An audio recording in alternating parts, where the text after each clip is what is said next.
Welcome to the Real Estate Equation. I'm Ian Mayer with I Am Home Inspections, and I'm here with the lovely... I'm Liz Buchman with the Buchman team at Guild Mortgage. Today we're going to discuss the top 10 myths about the NAR Settlement.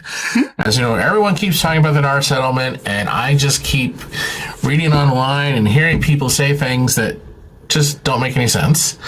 So we do want to say up front, we're not lawyers. We're not real estate brokers, so if you're a real estate agent, please discuss this with your real estate broker.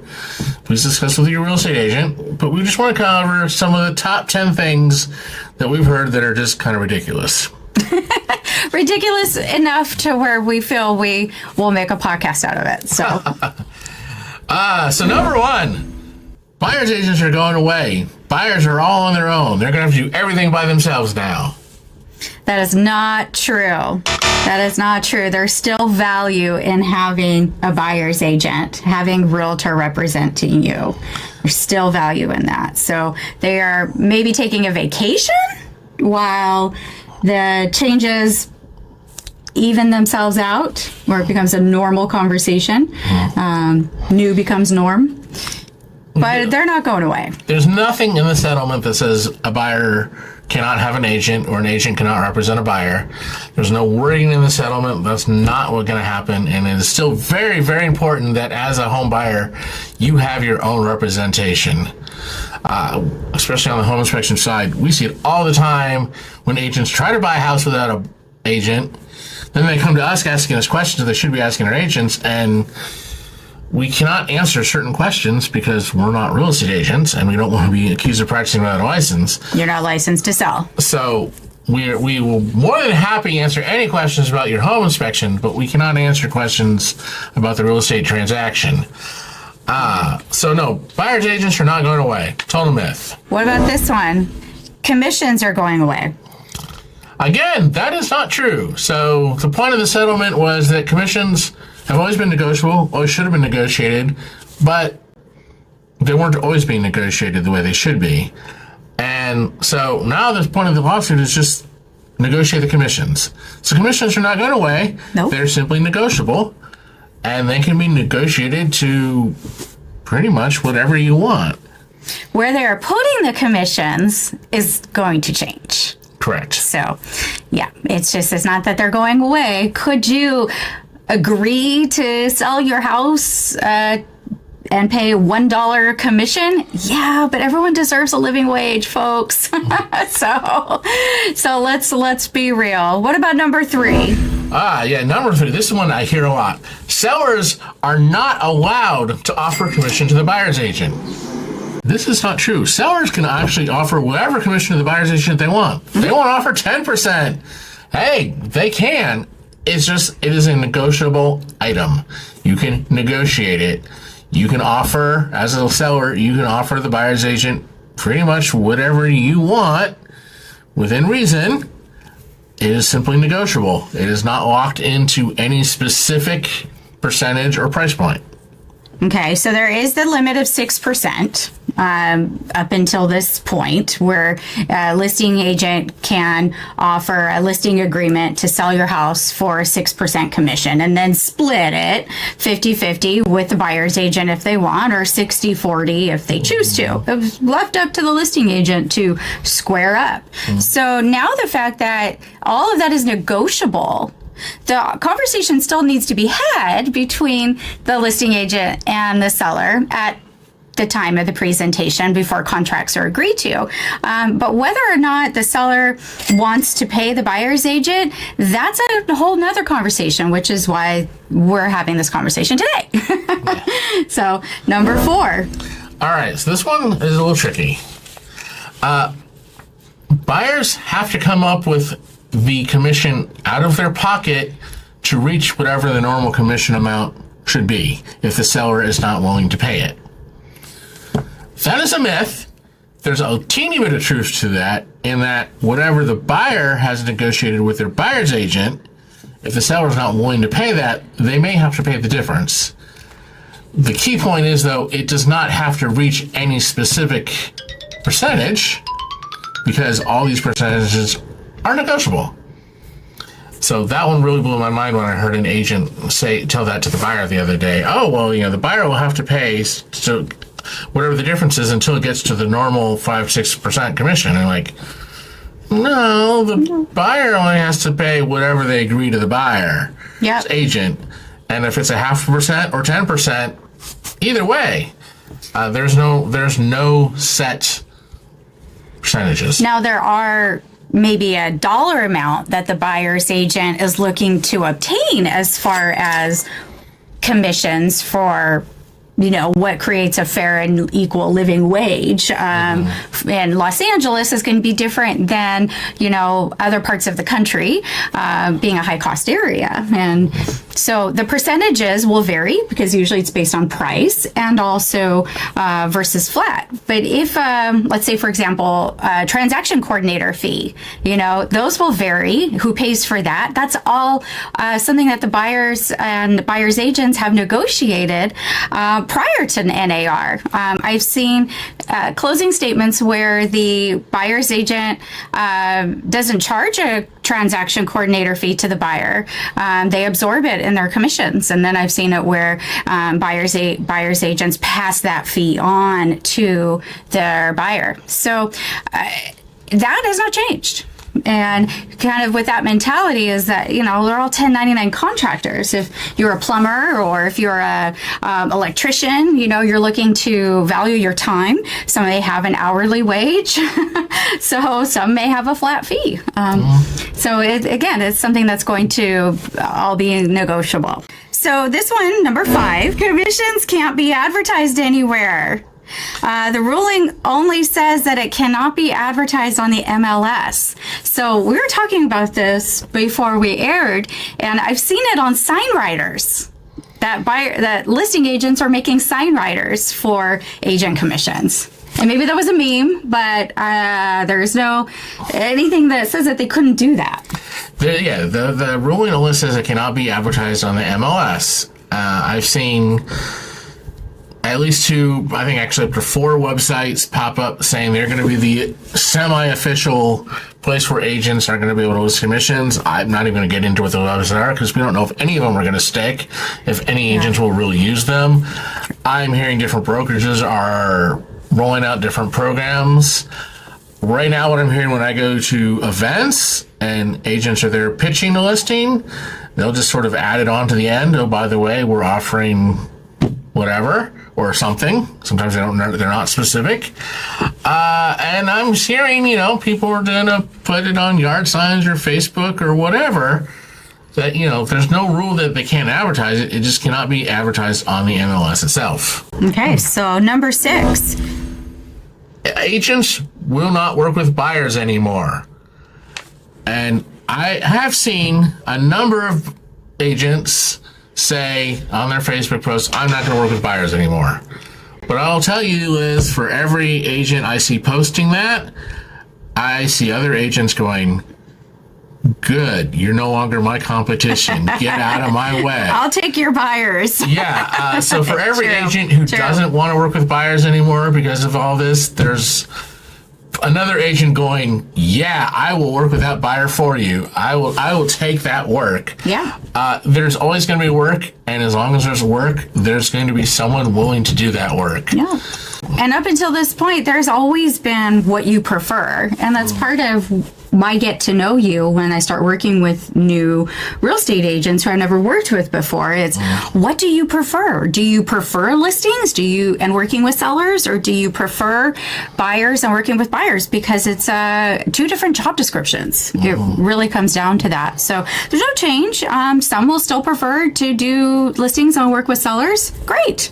And then you have buyers agents who prefer to work with buyers. So that doesn't change. However, I do feel, you know, if you're experiencing this as well, is that there is a little bit of fear in this change. Is that being a buyer's agent, that there is a little fear in the fact that there are new contracts and new paperwork and new conversations that needed to be stated before. In any sales opportunity, you have to practice those things. You have to practice your spiel, you know, you practice your elevator speech.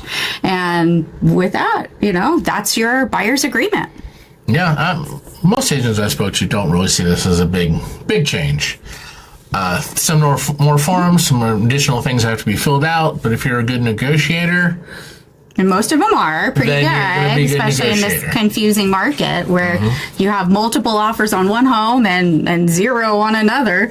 That confusing market definitely brings out the ones that have the more motivated desire and willingness to persevere in a challenging market. Number 7. Number 7, the listing agent will keep the entire 6% commissions. And no, No, they're not supposed to. This one I've read a lot.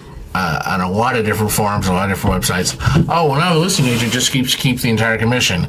No, the listing agent's fee is completely negotiable, and the seller can negotiate whatever fee they want, and they can negotiate how it will be split if it's split at all.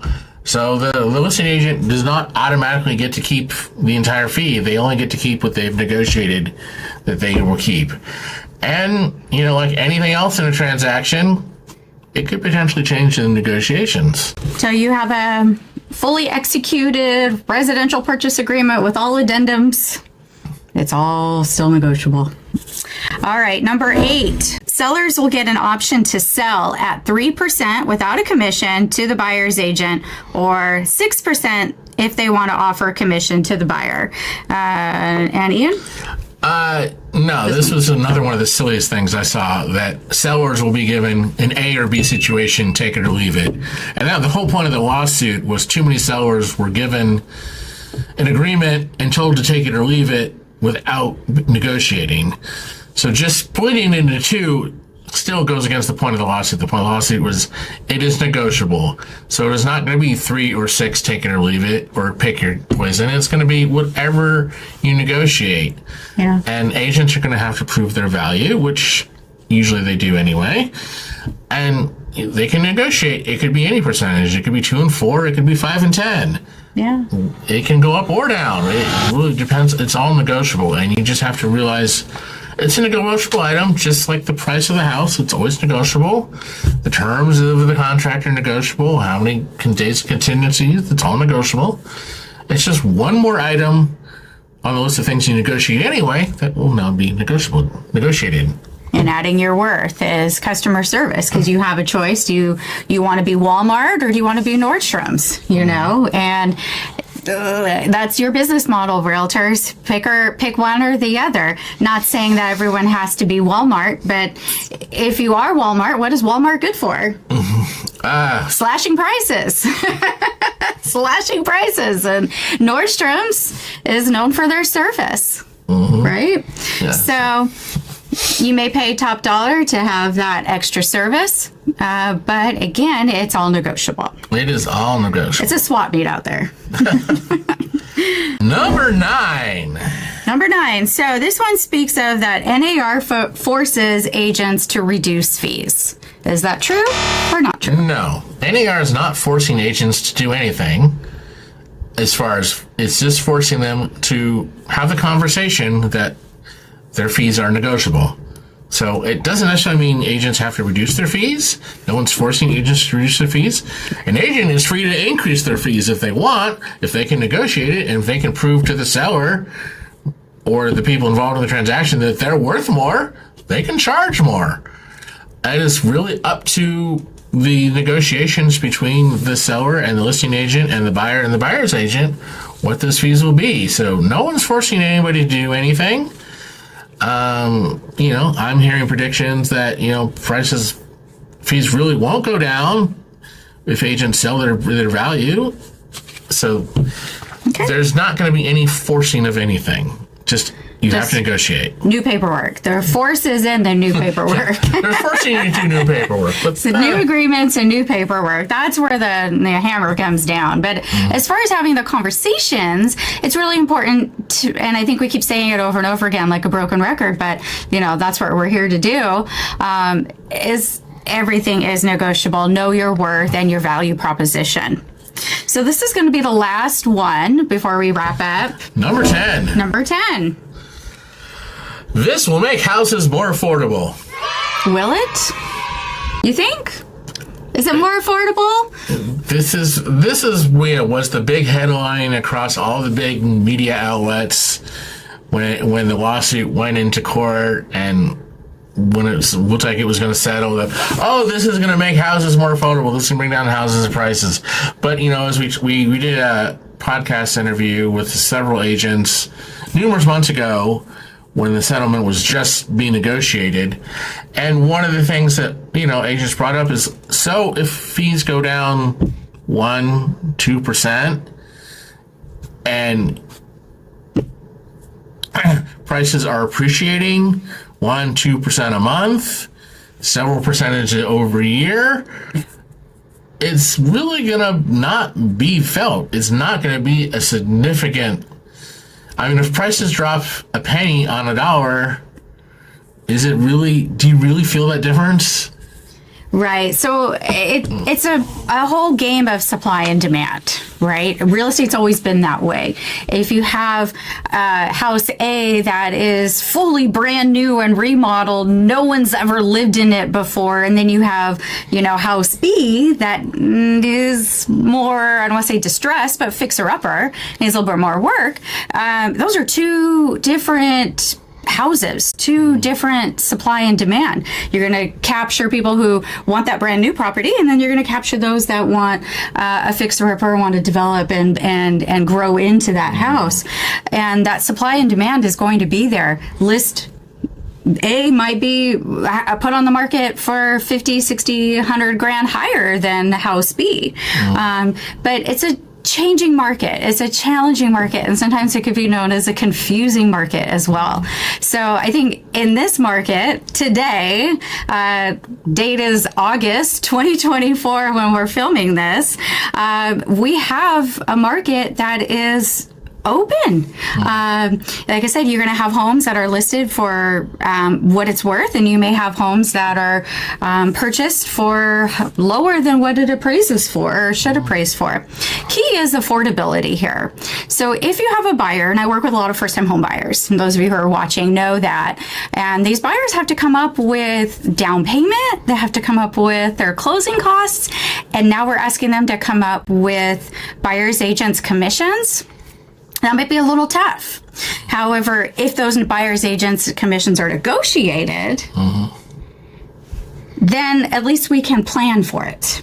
We know what we're working with. And note to sellers, if you are planning not to list your house with opportunity for buyers to negotiate, then you're really setting yourself at a place where you're not going to get that many offers. And I think that's true across the board in all markets.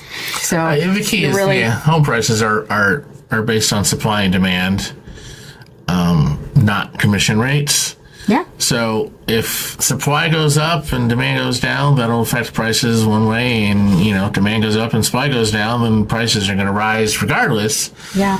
So this is not going to have a giant impact on affordability. And I think that was one of the really biggest misnomers the media put out there. Yep. So true story. A couple escrows going on right now as we are on the brink of August 17th, when the forms are actually, become required. And in a conversation with the buyers, especially the new ones that want to get pre-approved, have you heard? And they say yes, they still want to buy. So it's not stopping buyers from wanting to become a homeowner. And I think at the end of the day, you have to figure out what your why is. And if you are in the community where you want to help others go from rent to owning, and sellers from little house to big house, or big house to littler house, downsizing, the needs are still going to be there. And it's how we approach it and how we all come together as a community to support each other. And I support my buyer's agents. They know that. You support your buyer's agents in the way of honesty and delivering integrity and trust with your partners. And that's how, we can all work together to look back at this in a year from now and go, ha ha, what were we thinking? It was so silly to overreact. Yeah, no, I mean we're busier than ever, so we're doing very well. So, and as you know, That's good. regardless of what goes on with the economy and rule changes, the fact is there's always going to be people who want to buy a house, and there's always going to be people who need to sell a house. Yeah. And that doesn't change. Nope. All right, so this has been the top 10 myths about the NAR settlement. I'm Ian with IM Home Inspections, inspections that matter for people who care. 818-298-3405. And I'm Liz Buchman with the Buchman team at Guild Mortgage. Service is the difference. We are located in Burbank. You can find me at 818-405-0809. And thank you for watching. Share with your friends and family. We appreciate you. Yes, like and subscribe.